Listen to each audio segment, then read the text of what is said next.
Hi friends, welcome back to our channel. நம்ம சேனலில் subscribe பண்ணாதவங்க சப்ஸ்கிரைப் பண்ணிக்கோங்க. மறக்காமல் லைக் பண்ணி சப்போர்ட் பண்ணுங்கள். இன்றைக்கான எபிசோடில் என்ன நடக்குது பார்த்தீங்கன்னா, சாரதா வீட்டு பொறுப்பு எல்லாத்தையுமே பாரதி கிட்ட கொடுப்பாங்க. பாரதியும் அந்த வீட்டோட சாவியை வாங்கிப்பாங்க. வீட்டில் வேலை செய்கிற அம்மா வந்து என்ன சமையல் பண்ணணுமா இன்றைக்கி அப்படின்னு கேட்பாங்க. அப்போ சாரதா வந்துட்டு எதுவாக இருந்தாலும் பாரதி கிட்ட கேட்டுக்கோ அப்படின்னு வந்து சொல்லுவாங்க. பாரதியும் பார்த்தீங்கன்னா அது எல்லாத்தையுமே சொல்லிட்டு இருப்பாங்க. இதை பார்த்து ஆதி அப்செட் ஆகிடுவாங்க. ஏகாம்பரம் மனசுக்குள்ளேயே இந்த விஷயத்தை உடனே நம்ம பவானி கிட்ட சொல்லணும் அப்படின்னு வந்து நினச்சிட்டு இருப்பாங்க. இதெல்லாம் பார்த்து ஸ்வேதா மனசுக்குள்ளேயே நினச்சிப்பாங்க. பாரதி, இவனுக்கு பெரிய பொறுப்பை கொடுத்துட்டோன்னு வந்து நீ நினச்சிட்டு இருக்கல, உனக்கே தெரியாமல் நாங்கள் தோன்ற போதக்குழி அப்படின்னு வந்து அவங்க நினச்சிட்டு இருப்பாங்க.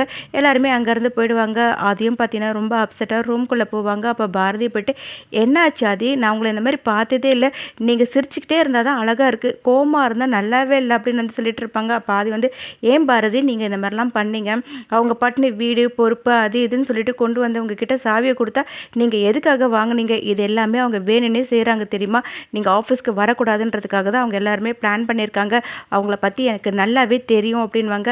அவங்க வந்து அன்பால் இதெல்லாம் தூக்கி கொடுத்துட்டாங்கன்னு மட்டும் நீங்கள் நினச்சிடாதீங்க, அவங்க உங்களை ஏதோ பண்ணுறதுக்காக தான் இதெல்லாம் பண்ணிகிட்ருக்காங்க, அது எனக்கு நல்லாவே தெரியுது அப்படின்வாங்க.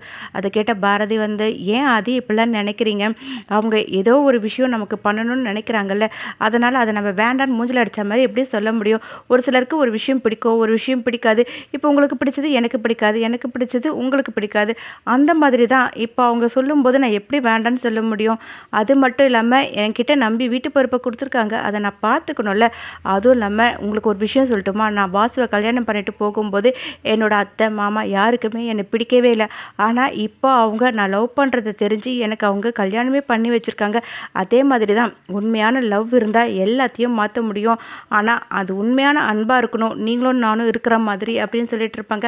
அதை கேட்ட ஆதி வந்துட்டு, இங்கே பாருங்க பாரதி, எனக்கு நல்லாவே தெரியுது நீங்கள் ஆஃபீஸ்க்கு வரக்கூடாதுன்றதுக்காக தான் இது எல்லாமே பண்ணுறாங்க, அதை ஏன் நீங்கள் புரிஞ்சிக்க மாட்டீங்க, நீங்கள் வேண்டாம்னு சொல்லியிருக்கலாம்ல அப்படின்வாங்க. அதுக்கு பாரதி வந்துட்டு, இங்கே பாருங்க ஆதி, உங்களுக்கு ஆஃபீஸ்க்கு டைம் ஆகிட்டுருக்கு, உங்கள் அம்மா தானே இது எல்லாமே சொன்னாங்க அப்படின்வாங்க.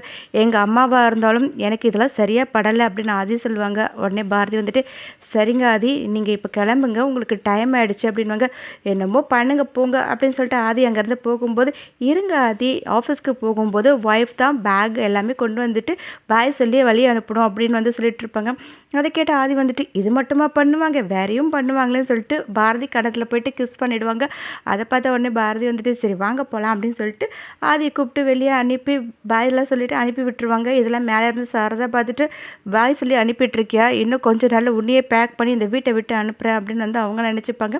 நெக்ஸ்ட் சீனில் பார்த்தீங்கன்னா சாரதா, ஸ்வேதா, ஹரிவு, பார்வதி எல்லாமே சோஃபாவில் உட்காந்துட்டு இருப்பாங்க. பாரதி அந்த சைடு போவாங்க. அப்போ சாரதா பாரதியை கூப்பிட்டு, இன்றைக்கி சாந்தியோட குழந்தைக்கு உடம்பு சரியில்லைன்னு சொல்லிட்டு அவங்க கிளம்பி போயிட்டாங்க, நீ என்ன பண்ணுறம்மா, இன்றைக்கி சமையல் எல்லாத்தையும் பண்ணிடுறியாம்மா அப்படின்னு வந்து கேட்பாங்க. அதை கேட்ட பாரதி வந்துட்டு, சரிங்கம்மா உங்களுக்கு என்ன பிடிக்கும் சொல்லுங்கள், நான் செஞ்சு தரேன் அப்படின்னு வந்து சொல்லி கேட்பாங்க. அதுக்கு சாரதா, நீ சாந்தி கிட்ட என்ன சமைக்க சொன்னியோ அதையே சமைச்சிட்டு அப்படின்வாங்க. சரின்னு சொல்லிட்டு பாரதியும் பார்த்தீங்கன்னா போயிட்டு சமைச்சிட்டு இருப்பாங்க.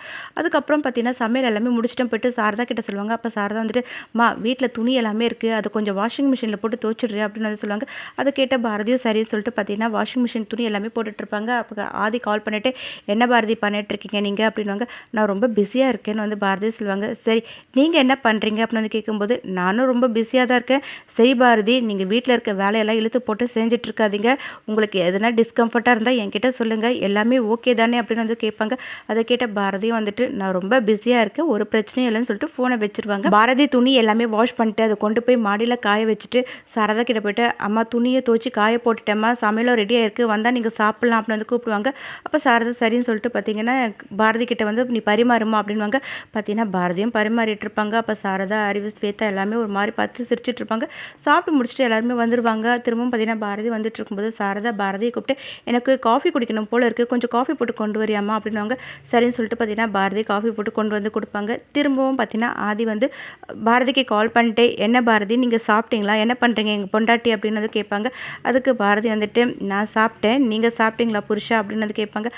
அதெல்லாம் நான் சாப்பிட்டுட்டேங்க, நான் இப்போவும் சொல்கிறேன், வீட்டில் இருக்க வேலையெல்லாம் இழுத்து போட்டு செய்யாதீங்க, உங்களுக்கு எதனா ப்ராப்ளமாக இருந்தால் என்கிட்ட சொல்லிடுங்க, நீங்கள் முதல்ல ரெஸ்ட் எடுங்க, யாரையும் நம்பாதீங்க அப்படின்வாங்க. அதை கேட்ட பாரதி வந்துட்டு, எனக்கு தெரியும் புருஷா, நீங்கள் சீக்கிரமாக வீட்டுக்கு வாங்க அப்படின்னு சொல்லிட்டு ஃபோன் வச்சுருவாங்க. பாரதி ரூமில் உட்காந்துட்டு இருப்பாங்க. அப்போ ஆதி கரெக்டாக ஆஃபீஸ்லேருந்து வருவாங்க. தமிழ்கிட்ட சாப்பிட்டாச்சா அப்படின்னு வந்து கேட்பாங்க. நான் சாப்பிட்டேன்ப்பா அப்படின்வாங்க. என்ன பாரதி நீங்கள் சாப்பிட்டீங்களான்னு கேட்கும்போது, இல்லை நான் சாப்பிடல இல்லை அப்படின்னுவாங்க. எனக்காகலாம் வெயிட் பண்ணாதீங்க, உங்களுக்கு பசி எடுத்தால் நீங்கள் சாப்பிட்ருங்க பாரதி அப்படின்னு சொல்லிட்டு இருப்பாங்க. அதை கேட்ட பாரதியும் பசி எடுத்தால் நான் சாப்பிட்றேன் அப்படின்னு சொல்லுவாங்க. உடனே ஆதி வந்து தமிழ்கிட்ட இன்னைக்கு ஒரு நாள் ஃபுல்லாக என்ன பண்ணீங்க நீங்கள் அப்படின்னுவாங்க. அதுக்கு தமிழ் வந்து இன்னைக்கு ஃபுல்லாக நான் விளையாடிட்டு இருந்தேன் ஜாலியாக அப்படின்னு சொல்லிட்டு பாரதி நீங்கள் என்ன பண்ணீங்க அப்படின்னு வந்து கேட்கும்போது தமிழ் அம்மா இன்னைக்கு ஃபுல்லாக வேலை செஞ்சுட்டு இருந்தாங்க அப்படின்னு சொல்லுவாங்க. அதை கேட்ட உடனே பாரதி வந்துட்டு இல்லை சாந்தி அக்காவோட குழந்தைக்கு உடம்பு சரியில்லைன்னு சொன்னாங்க, அதனால தான் இன்னைக்கு ஒரு நாள் நான் எல்லா வேலையும் செஞ்சேன் அப்படின்னு சொல்லுவாங்க. அதை கேட்ட உடனே ஆதி இங்கே பாருங்க அவங்க இல்லைன்னா வேற யாருன்னா வச்சுக்கலாம்ல, நான் தான் உங்ககிட்ட சொன்னேன்ல பாரதி நீங்கள் வேலை எதுவுமே செய்ய வேண்டான்னு அப்படின்னு சொல்லிட்டு இருப்பாங்க. அப்போ தமிழ் வந்துட்டு அப்பா நான் உங்ககிட்ட ஒரு ப்ராமிஸ் வாங்கியிருந்தேன்ல அது உங்களுக்கு இப்போ ஞாபகம் இருக்கா இல்லையா அப்படின்னு கேட்பாங்க. அதுக்கு ஆதி வந்துட்டு என்ன ப்ராமிஸ் எனக்கு ஞாபகம் இல்லையா அப்படின்னாங்க. ஏன்பா இப்படி பண்ணுறீங்க அப்படின்னு தமிழ் சொல்லிட்டு இருக்கும்போது பாரதி என்ன ப்ராமிஸ் அப்படின்னு வந்து கேட்பாங்க. அதுக்கு ஆதி வந்துட்டு நான் தான் உங்ககிட்ட சொல்லியிருக்கேன்ல பாரதி அப்பாக்கும் பொண்ணுக்கும் நடுவில் 1000 விஷயம் இருக்கும், நீங்கள் வரவே கூடாது, உங்களுக்கு என்ன வேணும்னாலும் என்கிட்ட கேளுங்க நான் உங்களுக்கு தனியாக செஞ்சு தரேன், அப்பா பொண்ணுக்கு நடுவில் நீங்கள் வரவே கூடாது அப்படின்னு சொல்லிட்டு தமிழ்கிட்ட நீங்கள் என்ன என்கிட்ட ப்ராமிஸ் கேட்டிங்கன்னு எனக்கு ஞாபகம் வந்துடுச்சு, சரி வாங்க நம்ம போகலாமா அப்படின்னு வந்து சொல்லுவாங்க. பாரதி என்னன்னு கேட்கும்போது அது உங்களுக்கும் சர்ப்ரைஸாக தான் இருக்கும்னு சொல்லிட்டு தமிழோட கண்ணை மூடி கொண்டு போயிட்டு பார்த்தீங்கன்னா ரூமில் விடுவாங்க. அங்கே தமிழுக்குன்னு ஒரு தனி ரூமு, அங்கே செம்மையாக டெக்கரேஷன்லாம் பண்ணி பொம்மையெல்லாம் வச்சு சூப்பராக இருக்கும். அதை பார்த்து தமிழ் வந்துட்டு இவ்வளோ பெரிய ரூம் எனக்கு மட்டுமா, எனக்கு அவ்வளோ சந்தோஷமாக இருக்குது அப்படின்னு சந்தோஷப்படுவாங்க. அப்போ அதையும் வந்துட்டு உங்களுக்கு பிடிச்சிருக்குல்ல தமிழ் அப்படின்னு வந்து கேட்பாங்க. எனக்கு ரொம்ப பிடிச்சிருக்குதுப்பா அப்படின்னாங்க. உடனே பாரதி வந்துட்டு நீங்கள் என் கூட தானே இருந்தீங்க, எப்போ இதெல்லாம் பண்ணீங்க அப்படின்னாங்க. தமிழ் எங்கள் வீட்டுக்கு வரேன் சொன்ன உடனே எல்லா தேவையானது எல்லாமே நான் ரெடி பண்ணிட்டேன் அப்படின்னு வந்து ஆதி சொல்லிட்டு இருப்பாங்க. சரி வாங்க நம்ம போய் சாப்பிட்லாம் அப்படின்னு சொல்லிட்டு பாரதி ஆதியை கூப்பிட்டு போவாங்க. அப்போ ஆதி வந்துட்டு நீங்கள் உட்காருங்க அப்படின்னு வந்து பாரதியை உட்கார வைப்பாங்க. அதுக்கப்புறம் ஆதியும் பக்கத்தில் உட்காந்துருப்பாங்க. 2 பேரும் பார்த்தீங்கன்னா சாப்பாடு போட்டு மாற்றி மாற்றி ஊட்டிட்டு அப்படியே ஒருத்தர் பார்த்துட்டு இருப்பாங்க. அதுக்கப்புறம் பாரதி வந்து ஆதிக்கிட்ட நீங்கள் ரூமுக்கு போங்க ஆதி நான் தமிழை தூங்க வச்சுட்டு வரேன் அப்படின்னு சொல்லுவாங்க. அதை கேட்ட உடனே ஆதி வந்துட்டு சாப்பிட்ட உடனேலாம் எனக்கு தூக்கம் வராது நானும் வரேன் அப்படின்னு வந்து சொல்லிட்டு பார்த்தீங்கன்னா திரும்பவும் தமிழோட ரூமுக்கு போயிட்டு தமிழை வந்து பயமுறுத்தி ரொம்ப ஜாலியாக வந்து அப்பா பொண்ணு அப்படியே ஒரு மாதிரி விளையாடிட்டு இருப்பாங்க. அப்போ பாரதி வந்துட்டு வா தமிழ் தூங்கலாம் அப்படின்னு வந்து கூப்பிடுவாங்க. அப்போ தமிழ் வந்துட்டு அம்மா என்னோட ரூமில் நான் இங்கே தாம்மா படுக்க போகிறேன் அப்படின்னாங்க. நீ எப்படி தனியாக படுப்ப, நீ அங்கெல்லாம் தனியாக படுத்த அம்மா கூட தானே படுத்த அப்படின்னு பாரதி கேட்பாங்க. அதுக்கு தமிழ் வந்துட்டு அம்மா அங்கே தாத்தா வீட்டில் ஒரே ஒரு ரூம் தாம்மா, எனக்குன்னு தனி ரூம் இல்லை, இங்கே எனக்குன்னு தனி ரூம் இருக்குல்லம்மா, நான் இங்கேயே படுத்துக்கிறேன், நான் உங்க கூட வரமாட்டேன் அப்படின்வாங்க. உடனே ஆதி வந்துட்டு விடுங்க பாரதி, ஃபாரின்லலாம் பார்த்தீங்கன்னா பிறந்த குழந்தையே தனியாக படுக்க வச்சு பழகுறாங்க, நம்ம ஊரில் தான் இந்த மாதிரிலாம் இல்லாமல் இருக்குது, தனியாக படுக்க வச்சதான் அந்த குழந்தைங்களுக்கான தைரியம் எல்லாமே வரும் அப்படின்னு வந்து சொல்லிட்டு இருப்பாங்க. அதை கேட்ட பாரதி சரி படுத்து தூங்கு நீ அப்படின்னு வந்து தமிழ்கிட்ட சொல்லுவாங்க. ஏன் பாரதி இப்படி பண்ணுறீங்க, சரி நீங்கள் போங்க என் பொண்ணு நான் தூங்க வச்சுட்டு வரேன் அப்படின்னு சொல்லிட்டு தமிழ்கிட்ட தூங்கலாமா அப்படின்னு கேட்டுட்டு இருப்பாரு. இப்படி இந்த எபிசோட் உண்டாக்கும். நெக்ஸ்ட் எபிசோடில் என்ன நடக்குது தெரிஞ்சுக்க நம்ம சேனல் லைக் பண்ணுங்க, ஷேர் பண்ணுங்கள், மறக்காமல் சப்ஸ்கிரைப் பண்ணிக்கோங்க. தேங்க்யூ.